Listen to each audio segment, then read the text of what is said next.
Faço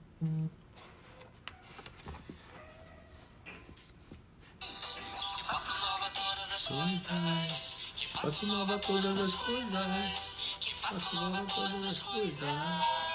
Cristo é minha vida. Ei, faço nova todas as coisas. As coisas. Ô, catequese. Dulce Freitas, olá, boa noite, estamos entrando. Hoje teremos um convidado. Magali.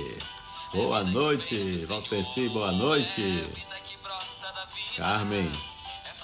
Dulce, boa noite, minha amiga. Yoga. Matriz, estúdios. Opa, estúdio. Vamos gravar o padre hoje aí, padre. Salva todas as coisas. Antônio Lucas entrando. Rádio Orlando. Ei. Cadê o padre? Hoje nós temos um convidado. Muito legal.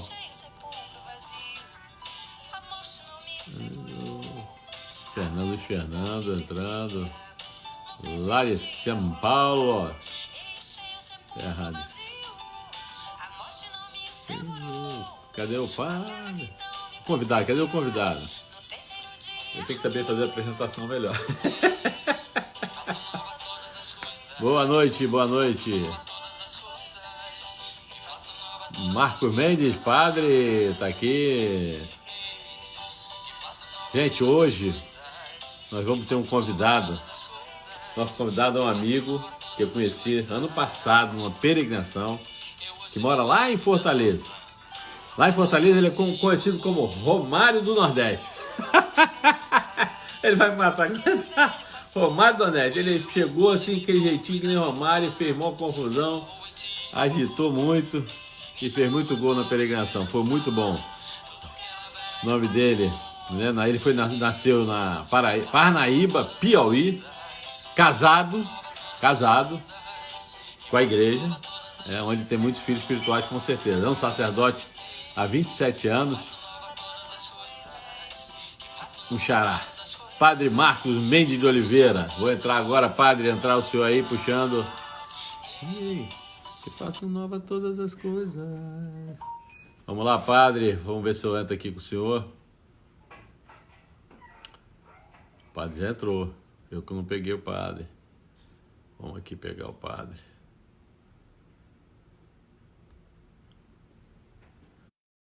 Fortaleza. Grande padre. Nosso tema hoje é Cristo em minha vida. O padre vai fazer uma pregação para você. Aí o padre Marcos, sua bênção, padre. Boa noite, Marcos. Tudo bem? Tudo bem, padre? Obrigado, padre. E aí, seja bem-vindo. Obrigado por ter aceitado essa live com a gente. Que é isso, rapaz. Prazer todo nosso, viu? O senhor não viu a apresentação não, né, padre? Não, eu escutei. Não tem nada a ver, mas tudo bem. Essa coisa doida. Coisas. Tudo bem, graças a Deus. Estamos indo, né? Levando. Você tem um Padre Pio atrás de você, rapaz. Coisa maravilhosa. Padre Pio para segurar com a gente aqui. Filho espiritual de Padre Pio. Ah, é, padre? É, sou que protegido legal, do ouro. Nossa, eu já fiz 2 lives com o Padre Pio, muito bom. A história de Padre Pio, né? Quando a gente vai na Itália, se a gente for falar de Padre Pio aqui, nossa, é maravilhoso. Padre Pio é 10. Eu quero dar uma boa noite para todo mundo aí que está acompanhando, que está entrando, né? aí nessa live, viu? Quero desejar já inicialmente um grande abraço para todos e para sua família, viu, Marcos? Sua família é uma família maravilhosa, viu? Obrigado, padre. Obrigado, Cláudia também manda. Quem mandou um abração para o senhor quando eu falei que ia fazer? Padre Aldo, Padre Rafael. Opa. E quem falou que vai entrar, vai tentar vir. Hoje ele está inaugurando mais uma loja dele, está com pizza frita. O Vladimir e a Suzana. Eu vou tentar entrar. Muito bom, muito bom. Vladimir. Excelente. Então, vamos fazer uma oração inicial, né? E depois a gente começa o nosso tema. Eu vou botar nosso tema aqui embaixo, né? Cristo em minha vida. Aí o senhor já vai falando sobre esse tema, que é muito interessante. Cristo em minha vida. Vamos ver. Cristo em minha vida. Opa, não. Ué. Pronto. Fixou aí, padre? Fixou, né? Acho que fixou. Cristo é minha vida. Tem Tranquilo. vários. Então vamos lá para fazer uma oração, né? Depois a gente vai entrando, enquanto o Vamos pessoal está sim. entrando. Posso fazer a oração? Pode. Sim. Em nome do Pai, do Filho e do Espírito Santo. Amém. Então, estamos nesse belo dia de sexta-feira, que é o dia que o Senhor derramou seu sangue na cruz para nos salvar. É um dia de entrega de nosso Senhor ao plano de Deus, ao plano do Pai, e por amor a todos nós. É sexta-feira também dia de Inácio Azevedo e seus companheiros mártires, que antes de chegar no Brasil foram martirizados. Eles vinham para cá para pregar o Evangelho. Hoje eu estava na missa falando que essa fé que nós temos aqui foi a fé semeada com sangue, com lágrimas e com muita alegria. Às vezes nós vivemos a nossa fé assim, a gente não tem muita noção de quanto se dedicaram para que nós pudéssemos hoje estar aqui rezando, louvando, agradecendo a Deus, acolhendo a fé em Jesus Cristo, Nossa Senhora, na Eucaristia em nossas vidas. Toda essa sexta-feira é muito especial. Pedimos que do lado do Cristo possa jorrar o seu sangue, possa jorrar a sua água viva e nos fazer pessoas novas. Pedimos pela intercessão de Nossa Senhora, Ave Maria, cheia de graça, o Senhor é convosco. Bendita sois vós entre as mulheres, e bendito é o fruto do vosso ventre, Jesus. Santa Maria, Mãe de Deus, rogai por nós, pecadores, agora e na hora de nossa morte. Amém. Estamos reunidos em nome do Pai, do Filho e do Espírito Santo. Amém. E aí, padre? Então conta um pouquinho, porque o senhor que escolheu esse tema, achei tão bonito, né? Cristo é minha vida. Vamos botar. Eu separei aqui 2 passagens bíblicas também, porque eu gosto de depois perguntar para o senhor algumas coisas. Aí o senhor vai esclarecendo também. Mas aí o senhor toma a palavra aí, por favor. Bem assim, pessoal. Eu conversando com o Marcos e pensando assim, em algo para conversar, me veio muito de falar mais de experiência de vida, não é? Mas falasse da vida da gente com Deus, são tantas as dimensões, são tantos os aspectos, são tantas coisas boas, são tantas as graças de Deus, que para a gente selecionar assim fica, às vezes, um pouco difícil. Mas eu queria falar assim sobre Cristo na minha vida, tem muito a ver com a minha experiência de família, com os meus pais, né? Eu venho de uma família que era muito pobre, uma família muito simples, e meu pai foi uma pessoa muito engajada na igreja, e minha mãe também, não é? Então, eu e meus pais foram crescendo na vida, tanto espiritualmente, como socialmente, economicamente. E eu sou o quarto filho de 14 filhos, não é? Nossa. Então, assim, eu sou fruto assim, de uma família cristã, de uma vivência cristã dentro de casa. Eu vi a fé dos meus pais, da minha família. E eu já tive a felicidade de fazer então estudos de 3º grau, que para o Brasil não deixa de ser um privilégio, né? Mas eu fiz o meu mestrado, fiz o meu doutorado em Roma. Nossa. Eu tive a felicidade assim de estudar com grandes professores, tanto a nível de mundo da minha área, que é a área de moral, de doutrina social, como aqui também no Brasil, eu estudei com grandes cérebros da igreja, para citar Padre Caetano, que foi meu extrapista, que veio de Orval morar aqui no lugar pobre do Ceará, era um grande teólogo, uma pessoa que tinha conhecimento de 16 línguas. Então, assim, eu fui uma pessoa que tive muitos grandes mestres e professores na teologia. Mas eu sempre digo... Uma pergunta, Padre. Meus principais mestres, meus principais professores na fé foram e são os meus pais. Tá? Os meus pais foram que deram a minha base de vida cristã. E os professores deram umas pinceladas, mas eu não quero diminuir meus professores e os meus mestres, mas, de fato, grande referência que eu estou na vida são os meus pais, e acho assim que eu me vejo muito distante do exemplo deles. Assim, eu corro atrás para poder ser um pouquinho como eles. E, assim, eu conversando muito, por exemplo, quando eu estou nas minhas confissões, é incrível, ou então nas homilias, mas principalmente nas confissões. Quando estou nas confissões, eu dou muito conselho da minha mãe, para o povo. Conselho que eu recebi da minha mãe, conselho que eu recebi do meu pai é incrível. O que eu aconselho muitas vezes numa confissão não é tanto que eu li. É claro que as leituras são importantes para poder se situar, mas é incrível como essa experiência de família, ela ressoa sem a gente querer. Então eu estou assim, nesse primeiro momento, que eu queria falar do Cristo na minha vida, eu não posso deixar de não situar a minha ligação com a minha família. E uma coisinha lá que minha mãe sempre diz, sabe? Que ela aprendeu assim quando uma jovem mãe, que o importante é semear a semente na criança. Semear a semente na criança que um dia essa semente vai florescer. Então, se você que é pai, você que é mãe, que está por aí na sua vida, às vezes com tantas coisas na cabeça com seus filhos, o importante é a gente semear. A mamãe sempre falou isso, sabe? Agora, uma coisa interessante que eu mesmo como padre, uma vez eu estava na paróquia, que era tanta briga, era tanta confusão, que eu disse, meu Deus, mas que tanta confusão é essa, pelo amor de Deus? Aí um dia eu cheguei muito baixo astral em casa, minha mãe estava na cozinha fazendo a comida, e eu disse para minha mãe, muito assim, um pouco deprê, né? Mamãe, eu não sei se eu me ordenei para isso, não. Tá vivendo esse meio de confusão, tá? Ela só disse isto. Meu filho, você não sabe o quanto é importante uma palavra de um padre para nós. Você não sabe. O papel do semeador é semear. Não importa se o terreno é bom ou ruim. Rapaz, aquilo ali me libertou completamente. E é Porque às verdade, vezes sabedoria. a gente quer semear assim, dar muito fruto, não sei o que, isso, aqui, sei lá. A gente quer ter o imediatismo, né, de ver os resultados. Mas aí aquilo ali me tranquilizou, porque, na verdade, o que é um terreno bom? E o que é um terreno ruim? Só Deus sabe o que é um bom terreno, o que é um terreno ruim. Então, nosso papel, tanto meu papel como padre, como missionário, como evangelizador, você como pai, Marcos, como profissional, o papel da gente é semear. Você está fazendo essas lives, seu papel é semear. Semente, aí cabe a Deus fazer e florescer e o terreno, Deus sabe como é esse terreno.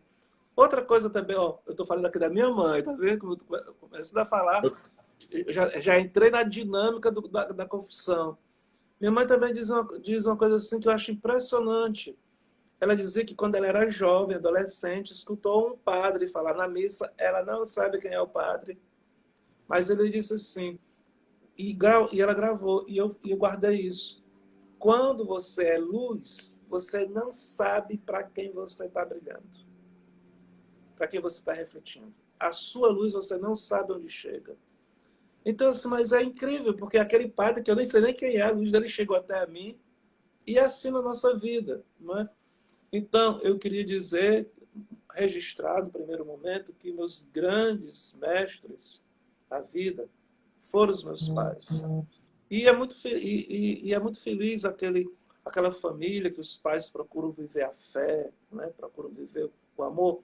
E meu pai, assim, ele era de uma família muito pobre, mas meu pai teve umas intuições assim, muito impressionantes ao longo da vida. Que às vezes eu fico pensando, de onde foi que meu pai tirou aquela história? Meu pai ele gostava de comprar livros, é muito diferente um mundo Só um antigo. instantinho, padre. O senhor está falando, para quem está nos ouvindo, o padre está colocando primeiro Cristo na vida dele, foi o pai e a mãe.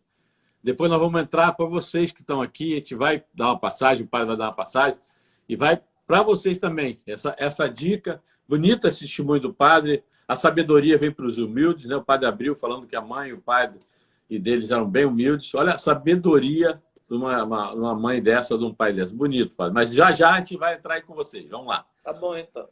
Então, assim, teve um lance que o papai fez na nossa casa. Nós morávamos em Parnaíba, eu estou com 57 anos, 58. Eu vim para cá com 6 anos. Bem dizer, eu fui criado em Fortaleza, Ceará. Mas quando nós estávamos lá em Parnaíba, e também até nós vindo aqui para Fortaleza, o papai tinha uma biblioteca. Essa biblioteca tinha uns livros as coleções de estudo para os filhos, e tinham livros católicos, tinha vamos dizer, os livros católicos que o papai tinha. O pai comprava sempre os documentos da igreja, aquelas primeiras edições do Concílio Vaticano II, o papai tinha lá. Então, aqueles livros que o papai... Tinha um livro de São Francisco. Então, aqueles livros do papai, eu desde pequeno, criança, eu fuçava aqueles livros dele lá. Que era um livro, era uma biblioteca para toda casa. E tinha um livro lá, tá, que era muito interessante. Eu nunca abri esse livro, só li a capa. É incrível. E esse livro, eu sei que eu falei uma vez, tem aí pela internet. Só o título do livro me questionava. O título Eu encontrei Deus me encontrou. Deus me encontrou. E eu encontrei Deus. Eu ficava com aquele título na cabeça. Mas será possível que a pessoa pode se encontrar com Deus? Será possível que Deus pode se encontrar com a gente? Eu nunca abri o livro, né? Mas aquele negócio ficou, eu devia ter meus 12 para 13 anos, aquele negócio ficava na minha cabeça. Mas será possível que eu possa me encontrar? Eu ficava com aquele desejo, né, de querer me encontrar com Deus. Eu acho que isso aí foi uma grande abertura que o Espírito Santo foi fazendo no meu ser. Mas, se eu for falar também assim do Cristo na minha vida, eu tenho que voltar à minha infância, né? Ou à minha adolescência. Eu acho belo quando a gente vê a vida dos santos, tem as coisas lá da infância, e eu vejo assim que Deus semeou tanta coisa na infância da gente, na adolescência, e aí depois a gente foi deixando de lado, achando que eram coisas sem importância. Mas quanta coisa bela Deus semeia na infância da gente, na adolescência. Então, por exemplo, aconteceu um fato assim, quando eu era adolescente, devia ter meus 12 para 13 anos, toda vez que eu ia dormir, eu não sei de onde foi que eu tirei isso. Mas a gente tinha, meus pais rezavam o texto com a gente ia sempre para a missa, meus pais sempre levaram a gente para a missa dominical, a gente tinha uma vida católica. Mas quando foi assim, pelos meus 12 para 14 anos, toda vez que eu dormi, eu começava a rezar uma Ave Maria na intenção de alguma coisa. Pelos doentes, pelo não sei quem. Aí fazia um monte de Ave Maria rezando num monte de intenção. Toda vez à noite. Depois você sabe que isso é uma oração de intercessão. Mas naquela época não tinha. Veio uma coisa muito espontânea. Pois não é que uma vez eu fui rezar o Pai Nosso. Eu fui rezar o Pai Nosso. Eu dormia no beliche, né? Eu dormia na parte de cima, meu irmão Maurício dormia embaixo. Eu estava lá rezando o Pai Nosso, que o Pai Nosso seja feita a tua vontade. Aí, antes de rezar, eu parei. Tua vontade? Mas qual é a vontade de Deus para mim? Eu fiquei na pergunta antes de dizer aquilo. Mas qual é a vontade de Deus para mim? Eu estou dizendo para Deus fazer a vontade dele na minha vida. Como é que negócio é esse? E eu sabia que eu não sabia qual era a vontade dele.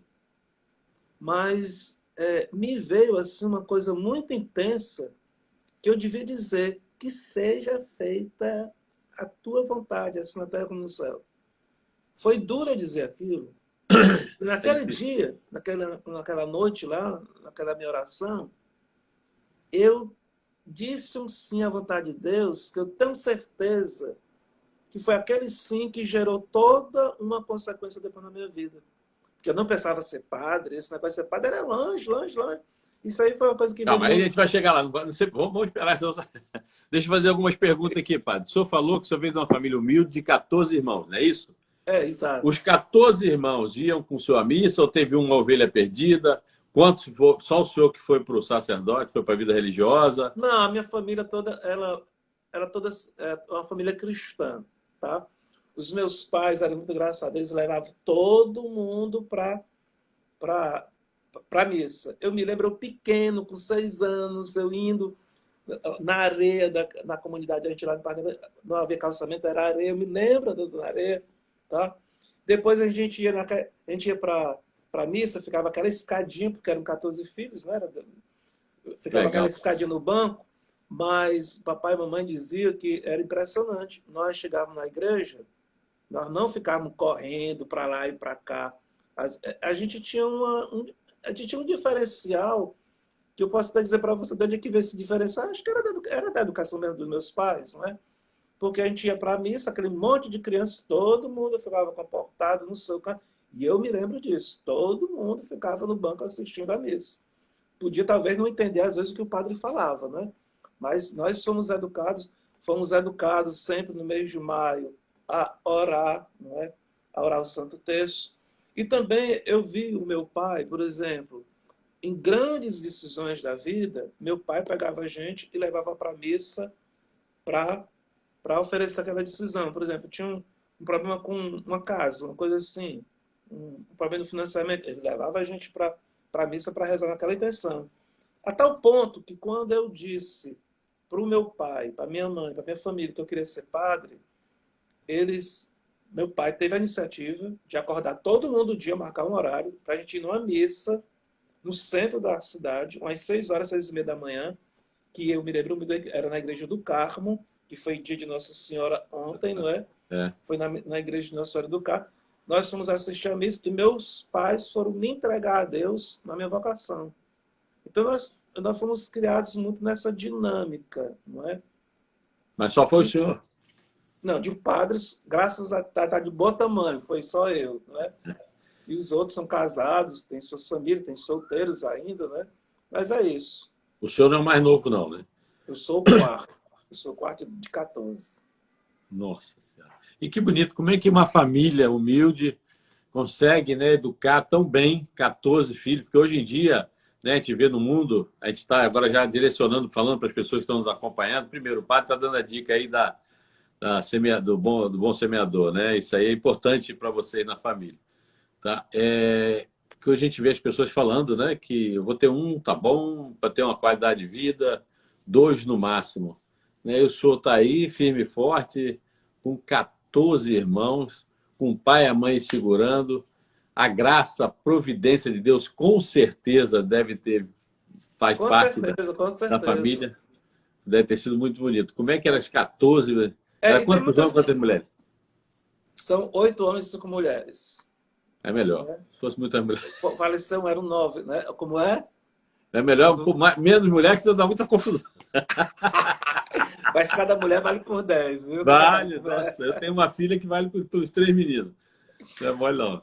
Mas, assim, outra coisa também de pai e de mãe, né? Por exemplo, meu pai trabalhava fora e minha mãe trabalhou dentro de casa, dentro do lar. Minha mãe sempre desejou ser mãe de muitos filhos. E ela já, antes de ser mãe, ela orava pelos futuros filhos dela, né? É toda uma coisa muito marcada com a oração. Mas uma coisa bela que tem, assim, no texto, porque meu pai faleceu já faz uns 4 meses agora, faleceu em março, 10 de março desse ano. Ele estava lá com problema de saúde, já grave de saúde, e foi chamado à presença de Deus. Mas uma coisa muito assim, tem tantas coisas que eu poderia dizer, que isso fica na gente. Meu pai criou 14 filhos. Eu posso dizer para você, Marcos, eu nunca vi meu pai falando de falta de dinheiro. Eu nunca vi ele reclamando. Estamos com pouco, precisamos apertar o cinto. Eu nunca ouvi meu pai dizer. E ele tinha, sabe? Ele escolheu como tema, e tem uma coisa que eu também vejo pouco isso na vida. Quando meus pais casaram, o meu pai escolheu um tema para ser o lema da família. Qual foi o tema que ele escolheu? Buscar primeiro o reino de Deus e tudo mais será dado por acréscimo. Então, eu vi perfeitamente isso no meu pai. Ao longo de toda a vida, eu nunca vi meu pai reclamando, dizendo, tá ruim pra gente. E se tivesse faltando, eu não vi ele reclamando ou dizendo que estava ruim. Eu acho isso uma coisa extraordinária, porque uma pessoa que tem tantos filhos, com tantas dívidas, com tantas coisas, né? Minha mãe é que também administrava, a família deu certo, porque a minha mãe foi que administrou o dinheiro e o papai recebia. Agora, eu que era com filho, né? Eu era filho, papai pagava os estudos, eu estudei em colégio caro, eu estudei em colégio de elite aqui da cidade. Então, um dia, o Tati estava voltando e demos carona para o padre Almeida, que era salesiano, que pegou carona com a gente no carro. O padre salesiano, o padre Almeida, que foi meu padre do meu grupo de jovens, ele perguntou, quantos filhos o senhor tem? Ele disse, eram 14, morreu 1, 13, né? Quantos estão estudando? 10. O padre ficou horrorizado. tem 10 filhos estudando, tudo pago pelo senhor? Sim. Aí o padre ficou lá dizendo, mas isso é um milagre. É um Isso é um milagre. milagre no dia de hoje. Como é que pode um homem pagar o estudo de 10 filhos? Aí eu, que era filho, achava que aquilo era tão básico, o padre tinha que pagar mesmo os meus estudos, pronto, acabou-se. Mas quando eu vi o padre se admirando, foi que eu fui me admirar do milagre de fato que era. A providência divina de Deus conceder aos meus pais a graça da gente estudar, pagar os estudos da gente, e bons estudos, graças a Deus. Tudo isso são pequenas e grandes coisas que eu diria para vocês, né? Compartilhando assim do Cristo na minha vida, porque então, posso avançar? Posso, Marcos? Pode, não, porque eu estou achando bonito, para quem está também ouvindo a gente, eu gosto sempre de colocar essa atitude do seu pai. Isso é um exemplo para todos nós, ainda mais nesse momento que o Brasil está passando, quantas pessoas estão passando já necessidade.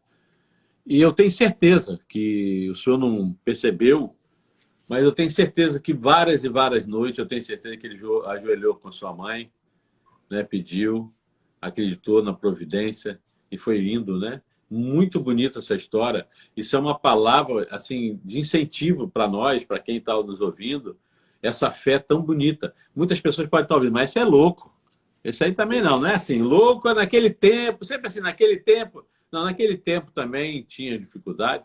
É de acreditar. Eu sempre falo, eu tenho 4 filhos, padre.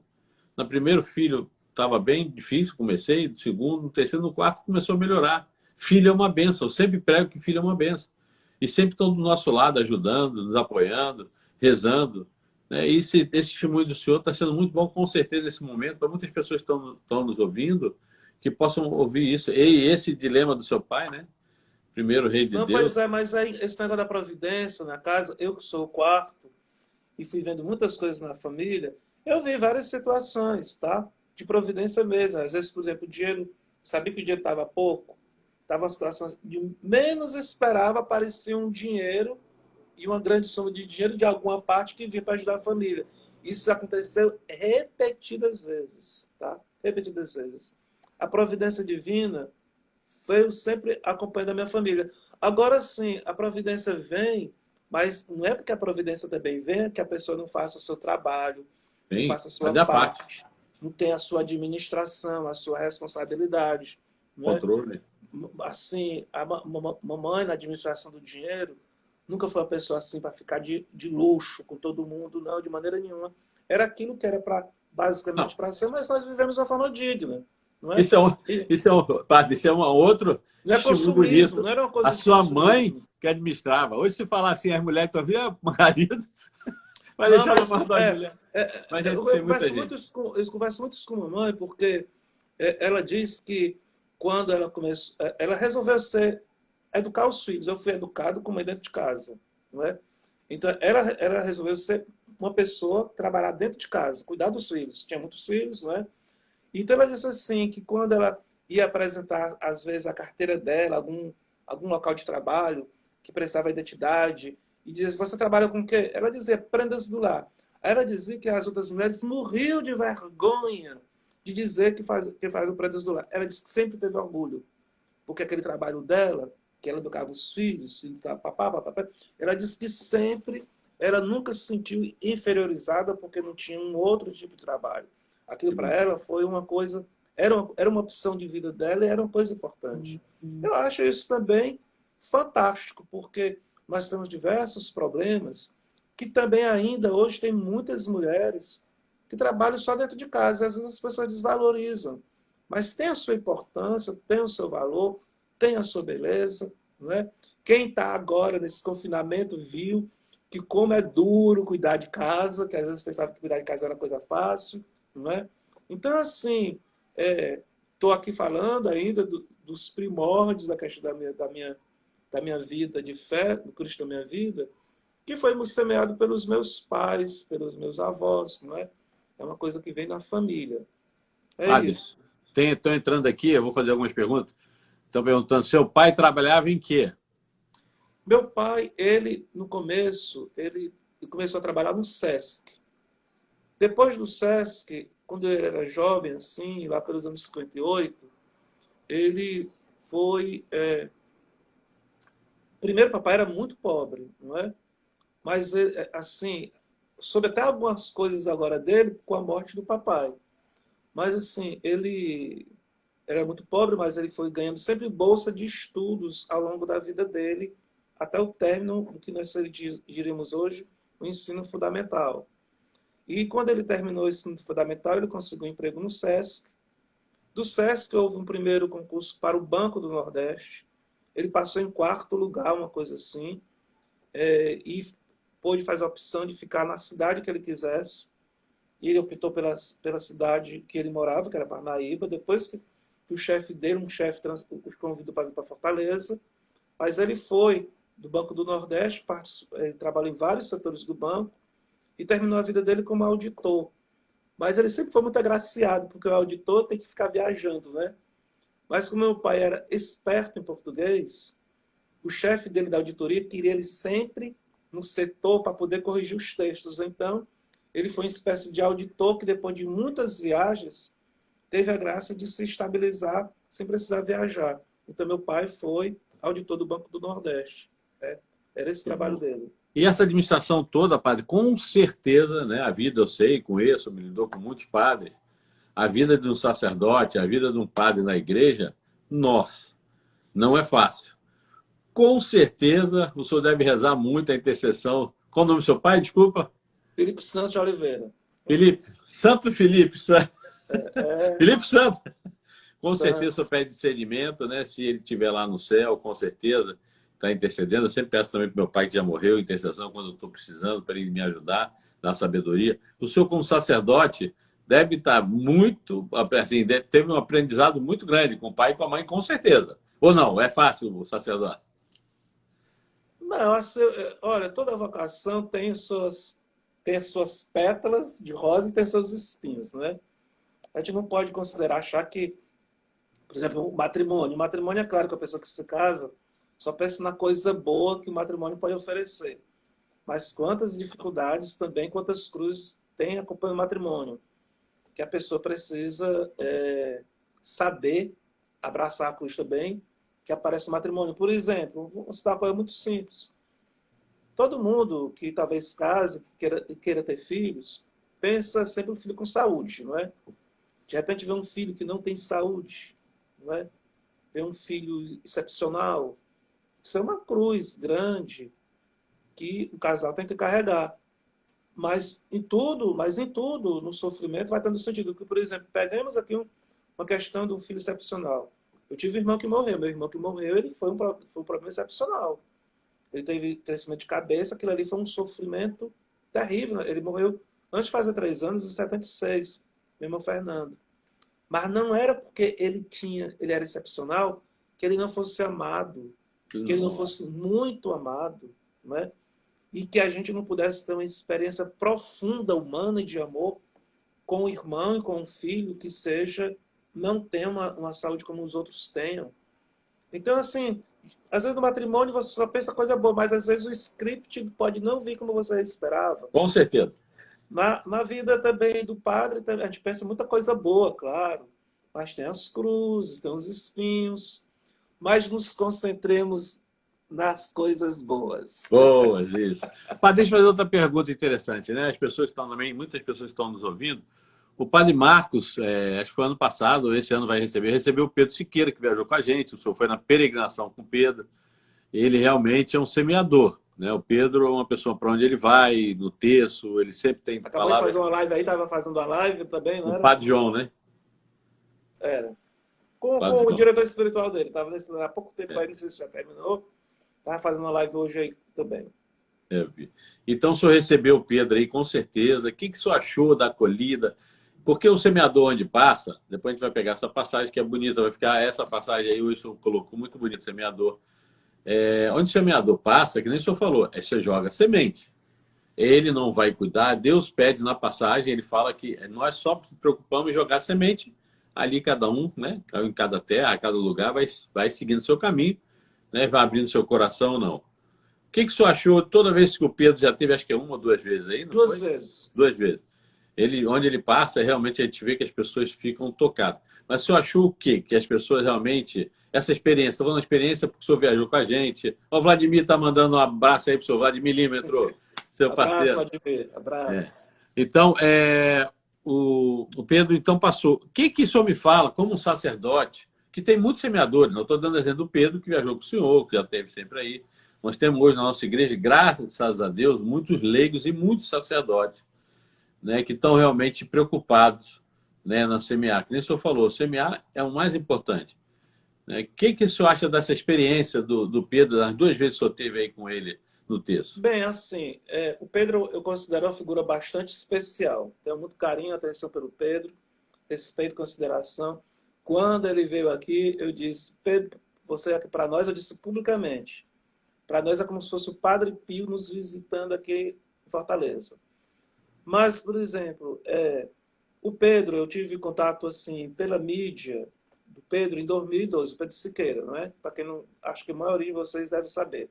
Quem não conhece o Pedro, vê lá no canal dele. E tem um livro, né? Tem vários livros, tem um livro que se tornou foi muito vendido no Brasil, Todo Mundo Tem um Anjo da Guarda. Então, eu comecei a ter contato com o Pedro, assim, vendo as reportagens dele em 2012. E fiquei muito curioso de ler o livro Nossa Senhora, Senhora das Águas. Naquele livro Senhora das Águas, ele me esclareceu muitas coisas. De dúvidas de coisas espirituais que eu tinha. Eu fiquei, vale, que coisa impressionante esse livro. Esse cara que escreveu esse livro aqui, esse cara não é um farsante ou uma pessoa que está fazendo invencionismo, porque ele está me respondendo coisas espirituais de muitas dúvidas que eu tinha que ninguém conseguiu me responder. E eu posso dizer para você que dúvidas eram essas, né? É porque quando foi por volta de 1986 para 88, nas minhas orações me viam muito que havia a possibilidade dos anjos se comunicarem comigo.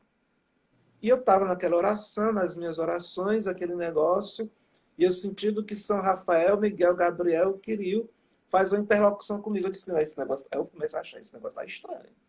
Esse negócio está estranho demais. E sempre na minha oração, quando eu entrava, esse negócio se repetia.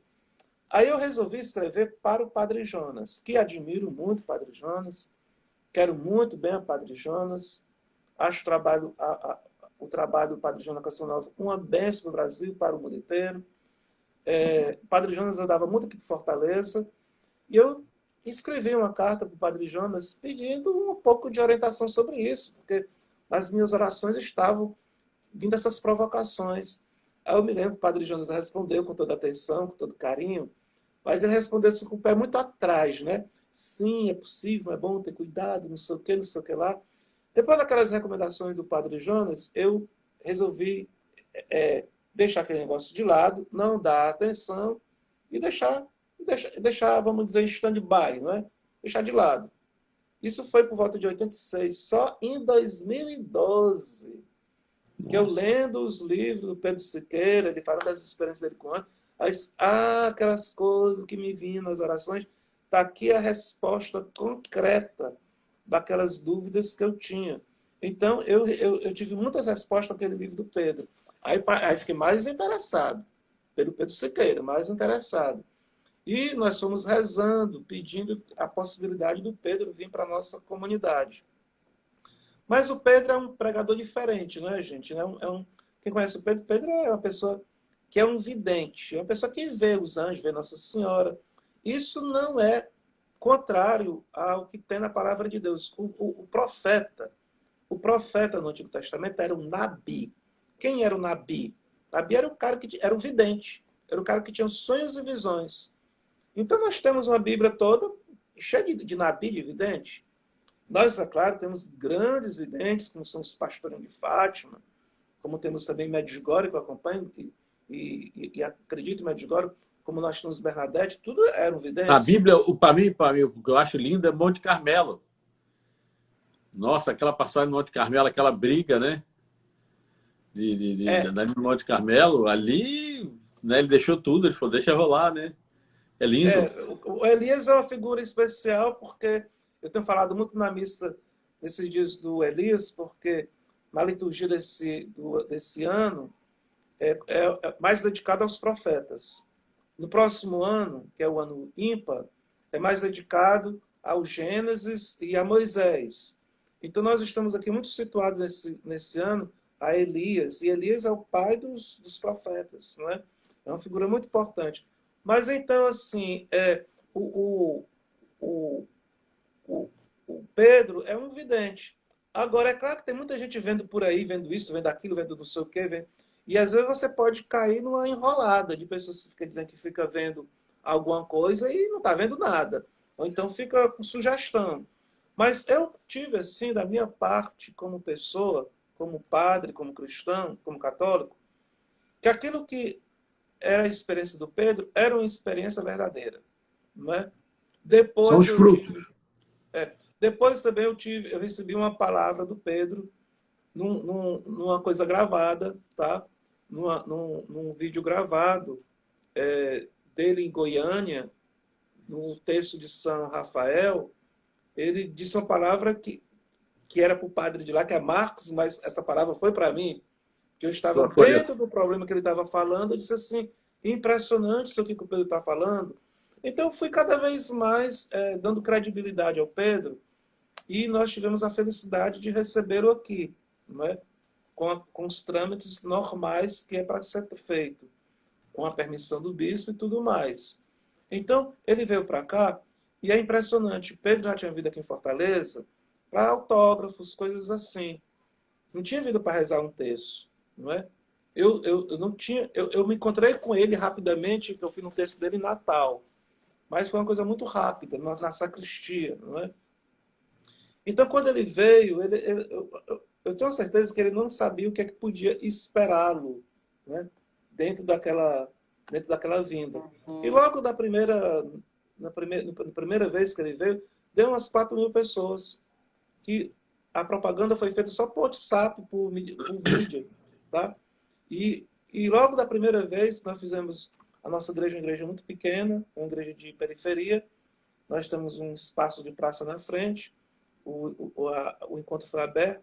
O Pedro entrou pelo fundo da igreja, não viu a multidão. Quando abriu as portas, que ele viu aquela multidão, eu estava já na procissão de entrada, eu vi que ele ficou assim, olhando, assim, admirado daquela multidão, não é?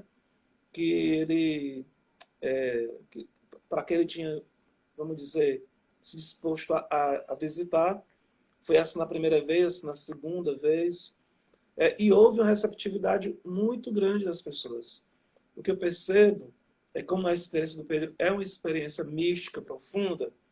As pessoas têm muito sede de Deus, não é?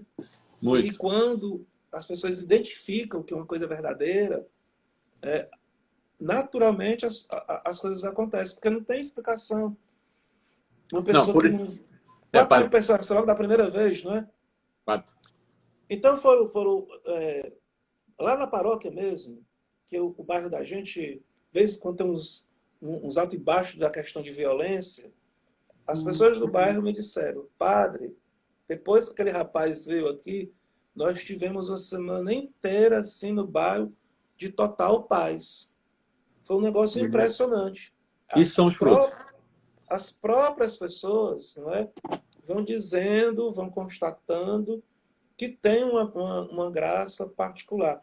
Então, eu só quero dizer assim, acolho muito Pedro, tenho muito respeito por ele, acho o ministério dele muito belo, não é? E espero que as sementes que ele vai lançando de oração, do texto, isso possa produzir muitos frutos numa grande colheita. Essa pergunta foi de propósito, porque como o senhor colocou semente, ele é um semeador, e que nós possamos ter nessa live, todo a gente tem conversado bastante, ter o discernimento, o que é de Deus, o que não é de Deus. É muito simples. Às vezes um padre só falou para mim assim, você sentiu paz, meu filho? É de Deus. Se você não sentir paz, não é de Deus. Tanto é que qualquer briga, qualquer desentendimento, a pessoa já começa a sentir um mal-estar, e não vem de Deus, né? Não vem de Deus. Então, onde o Pedro pergunta, porque tem várias pessoas também que vão a outros lugares. Eu estou na igreja católica, mas agora eu estou indo também. Tem aqui no Rio, Centro Espírita Padre Pio. Né? Então, que é ótimo. Lá o rapaz fala tudo, fala. Porque o inimigo também fala. Eu sempre digo, se a pessoa está levando é que nem Maria. Maria não faz nada. Maria só direciona para Jesus. Aquela pessoa, aquele padre, aquele, né, animador, aquele orador que está direcionando para Jesus, está direcionando para a igreja, que bonito. É por isso que eu pergunto para os padres, olha, como é que foi? Porque na peregrinação, padre, eu vi que o senhor tinha um carinho muito grande com o Pedro. Né? O senhor acompanhava, o senhor orou, você ficou, porque ele precisa de diretor, ainda bem que ele tem o padre João. Quem viajou com o Padre João sabe, é um santinho, um homem de Deus também, Padre João. Que bom que ele tem um diretor espiritual, tem que ter. Né? Por isso foi minha pergunta hoje, como o senhor já acolheu 2 vezes o Pedro, o senhor falou do semeador, o que o senhor achou do Pedro aí na sua paróquia, né? Que as pessoas realmente voltaram, porque uma coisa é todo mundo quer ouvir alguma coisa. Hoje vai falar, hoje eu vou saber, mas ouviu, Deus colocou, jogou a semente, mas aquilo foi bom e vou embora? Ah, foi ótimo, vou embora. Isso não vai dar frutos. O fruto é Agora importante. sim, agora, sobre esse negócio de fazer o discernimento, que a gente tem um dom do Espírito Santo, que é dom do discernimento dos espíritos, que a gente precisa rezar muito, pedindo esse dom. O que é uma coisa de Deus? O que é uma coisa meramente humana? O que é uma coisa maligna?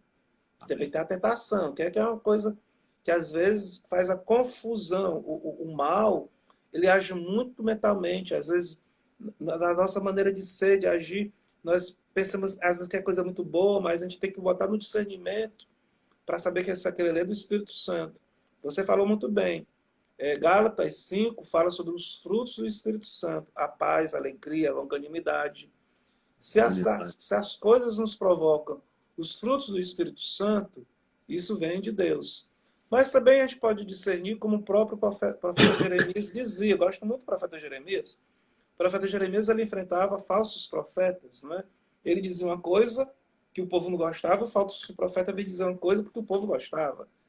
Né? Tinha uma hora lá que ele inventou de pegar uma canga, botar no pescoço e dizia que se o povo nos convertesse, Deus ia botar uma canga no pescoço dele. Um outro povo ia dominar. Chegava o falso profeta, quebrava a canga, dizia, mas se um outro povo botar uma canga aí na gente, Deus vai quebrar essa canga. Aí o povo, coisa boa, Deus vai agir, vai nos libertar. Aí o Jeremias voltava para a oração e Deus dizia para ele, coloca uma canga de ferro, que eu quero ver se esse cara quebra. E diga para o pessoal que se o pessoal não se converter, vai ser colocada uma canga, vai ser colocado um domínio que vai ser o povo vai ser escravizado. Aí o Jeremias, nessa confusão do profeta e do falso profeta, ele dizia simplesmente o seguinte: quem é o profeta? O profeta é aquele que a palavra se realiza. Do que ele diz e acontece. O que é o falso profeta é o que diz e a coisa não acontece. Só que às vezes também as coisas não são tão não são tão rápidas. Eu, por exemplo, eu acho que erroneamente eu fui muito educado que o profeta é aquele que fica criticando, né? Faz as denúncias sociais. Porque os profetas fazem denúncia social, mas os profetas não só fazem denúncia social. Os profetas, eles também animavam a esperança do povo. Quando o povo estava para baixo, eles vinham com a palavra de ânimo, indicavam para o verdadeiro Deus. E às vezes as pessoas podem querer ficar numa situação de denúncia, um mero sociologismo, não é? Mas não uma coisa de fato inspirada de Deus. Porque a palavra do profeta vinha como fruto da experiência que eles tinham com Deus. Então, assim, eu fui às vezes muito educado que o profeta era aquele que fazia denúncia de justiça, e talvez muito na linha de sociologia, mas não é isso o profeta.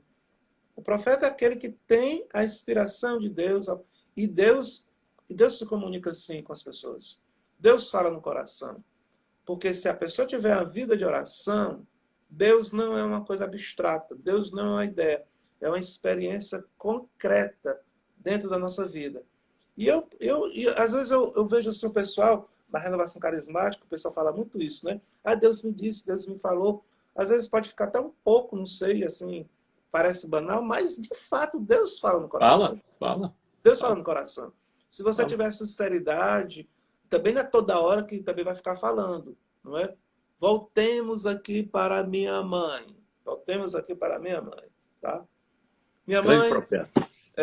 mas minha mãe diz assim, ela disse que teve uma vez que ela escutou a voz de Deus, não foi no coração. Ela disse que escutou externamente a voz de Deus. Ela escutou. E o que foi que Deus disse para ela? Deus disse assim para ela: peça o que você quiser. O que você quer? O que é que você quer me pedir? E ela fez um pedido a Deus. E esse pedido se realizou. Olha. O que foi que mamãe pediu a Deus? Que todos os filhos dela tivessem emprego e que não precisassem mendigar o pão. Todos os filhos têm emprego. Têm trabalho. Não é? Depois ela disse assim, eu sou asmático, eu tenho 2 irmãs asmáticas também. Ela até veio dizer depois para mim, dizendo assim, eu não devia ter pedido isso, eu devia ter pedido a cura de vocês. Eu disse, mamãe, a senhora pediu aquilo que a senhora deveria ter pedido. Eu também, como confessor, eu vou confessar as crianças de primeira Eucaristia. Confesso as crianças de primeira Eucaristia. As crianças de primeira Eucaristia dizem, eu vejo meu anjo da guarda, padre. Aí é um negócio bem legal.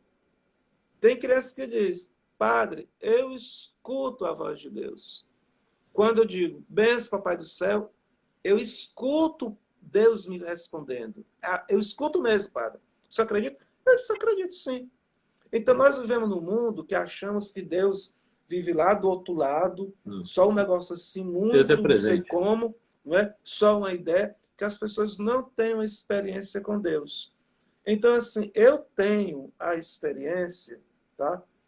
Isso aqui é dentro do testemunho, né, de Deus na minha vida, que eu, por exemplo, quando eu estava no 2º grau, no colégio no 2º grau, no terceiro ano, terceiro ano, me lembro muito bem que acontecia isso. Eu começava segundo ano, 2º grau. Eu me lembro que, nos intervalos, às vezes eu estava conversando aqui com um amigo, eu estava falando sobre Deus. Daqui a pouco chegava um, daqui a pouco chegava outro, daqui a pouco tinha 10, daqui a pouco, na hora do intervalo, tinha assim, 40, 50 pessoas me ouvindo. E eu comecei a ficar um pouco assustado com aquilo. Né?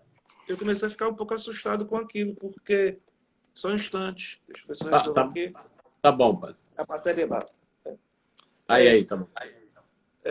Eu comecei a ficar assustado com aquilo porque eu não estava pregando assim para fazer multidão. Eu estava simplesmente conversando com uma pessoa, amiga. Daqui a pouco chegava um, chegava outro, e aquelas coisas foram se repetindo, e eu comecei a ficar preocupado. Que negócio era aquele? Aí eu disse para Nosso Senhor, eu acredito no Senhor. 99,999%. Mas falta o 0,1% de certeza. Se depois eu estiver me enganando os outros. Enquanto o Senhor não me tirar essa dúvida, eu não vou mais falar do seu nome. E tchau. Parei de falar de Jesus Cristo. Fiz mesmo assim. Mas esse pensamento eu tive no intervalo de sala de aula. Aconteceu aquilo uma vez. Eu fui para minha carteira e fiquei conversando com o Nosso Senhor. Como se ele não tivesse escutado. Aí, no outro ano, eu entro num grupo de jovens. Eu entro num retiro. Eu vou fazer o meu primeiro retiro em outubro de 1980. Esse ano vai fazer 40 anos em outubro. Naquele retiro, houve uma oração que fizeram diante do Santíssimo, no sábado à noite, e eu falei até dessa experiência lá vamos dizer, na peregrinação. Quando o pessoal estava rezando por mim, eu vi com os meus olhos, eu não vou contar a experiência toda que não dá. Nós temos 5 minutos, eu ainda tenho uma pergunta para o senhor. Tá. Eu vi com os meus olhos uma fonte de água, um rio de água viva jorrando dentro de mim, do meu lado esquerdo para o direito. Eu vi com os meus olhos. Aquilo não foi imaginação e tudo. Eu vi com os meus próprios olhos. E eu olhando aquilo ali, e eu dizia, meu Deus, tu disseste que quem cresce em ti, rios de água viva e rios jorrados do seu interior, mas eu jamais pensei que fosse assim. Mas, meu Deus, tantas pessoas debatem se tu existe ou se tu não existe, e eu estou fazendo experiência na minha carne que o Senhor existe, que eu fiquei sem entender. Aí eu escutei a voz de Deus. Naquela hora eu escutei a voz de Jesus Cristo. Jesus Cristo me falou no meu coração, e eu tenho certeza que não foi voz externa, foi uma voz interna, mas eu sei que foi ele que me falou. Ele me disse o seguinte: você não disse que não ia falar de mim? Enquanto eu não lhe curasse daquela dúvida, pois eu estou lhe dando agora uma fé plena. Eu estou lhe curando totalmente das dúvidas. Bonito, eu estou lhe dando uma fé plena na minha pessoa. E eu fiquei, vale, eu disse aquilo, sabe? Que eu não tinha escutado. Ele escutou. E ele fala ao coração da gente. Fala, tá? fala. Então, gente, é isso, né? O tempo está terminando. Está acabando, padre. Então, 3 minutos. Então, só tem uma pergunta aqui que o Luiz Fernando colocou. Só me responde em 30 segundos. Diga. O evangélico é o falso profeta? Como é? O evangelho é o falso profeta? O evangélico? O evangélico é o falso profeta? Vixe, Maria, o negócio complicou, Deixa para né? outra live. Luiz Fernando quebrou, né? Isso é uma eu só live quero que tem que dizer uma explicar. coisa assim, eu não diria dessa forma de ser acusando, mas eu só quero dizer que, de fato, igreja é aquela que tem a palavra e a Eucaristia. Amém. Essas são 2 graças que nós precisamos viver. E a confissão, né? Não basta viver só a palavra. É a palavra e a Eucaristia. Isso é que nos faz igreja. Padre, tem 2 minutos. O resto do 16 é denominação. Amém. Tem 2 minutos, eu queria falar, o senhor falou de confissão, mas não vai dar tempo, porque ontem meu filho André aqui, com o padre Mateus, falou sobre confissão, foi muito bonito. Ele falou tanto. Então, aí hoje eu fui na missa, né? Na missa teve a primeira passagem, né? Lá onde o profeta também, o profeta Isaías, né? Passa aquela passagem, tem Isaías 38, 42, e ele fala, né, pro rei, né? Se você não arrumar a sua casa, você vai morrer. Acabou a missa, eu saí correndo para me confessar. Eu falei, pelo amor de Deus, arrumar casa nessa casa não, né, padre? A casa é de casa do nosso coração, da nossa vida, né? De perdoar as pessoas, de ter outra vida. Padre, infelizmente está acabando. Foi muito bom, foi bem leve, foi bem tranquilo. Acho que quem ouviu, nos ouviu, acho que gostou, tirou dúvida. Bonito, lindo testemunho do seu pai e de sua mãe. Foi um estímulo para nós, pais, para nós, mães, que tem família. E que lindo, lindo. E a gente possa confiar muito, tá, padre? Então, se eu dar uma benção final, nós temos 1 minuto, vai acabar. Pois tá, pra gente foi um grande prazer estar com vocês. Marcos, muito obrigado pelo convite. Muito bom. O Senhor esteja convosco, Ele está no meio de nós. Que a bênção de Deus Todo-Poderoso desça sobre vós pela intercessão de Nossa Senhora e São José, São Miguel, Gabriel e Rafael, São Francisco, Santa Clara, Santo Antônio, Padre Pio e Santa Teresinha, desça sobre vós e permaneça para sempre, em nome do Pai, do Filho e do Espírito Santo. Beijo no coração, gente. Prazer. Padre, sua bênção. Obrigado, viu, padre? Valeu. Obrigado também pelo convite, Até a próxima. Tudo de bom. Tá bem, valeu. Obrigado, gente, que participaram aí, todo mundo que entrou na live. Eu vi que entrou o Sérgio, Luiz Fernando, Margalito, Júlio e Luci estão sempre com a gente aí. Semana que vem vai ter uma semana muito bonita, hein? Semana que vem tem vários convidados legais. Tem o Márcio, aí de Orlando, que puxa o texto para os homens. Vai ser legal, muito bom. Tem o quarta-feira, meu amigo Dunga, a gente vai fazer uma live bem legal. E sexta-feira, para quem assistiu o Padre Jorge Carreira, vamos estar juntos num grande grupo de oração, batismo, pedir os dons do Espírito Santo. Valeu, gente. Um beijo no coração de vocês. Um bom final de semana. Deus abençoe. Valeu. Essa live vai ficar, para quem está perguntando, lá no canal do Demaré, tá? Entra no YouTube, no canal do Demaré tem lives. E lá no canal do Demaré também vão ter novidades. Em breve vamos ter novidades lá no canal para você participar e divulgar o canal da Demaré também. Um abraço, valeu, fica com Deus.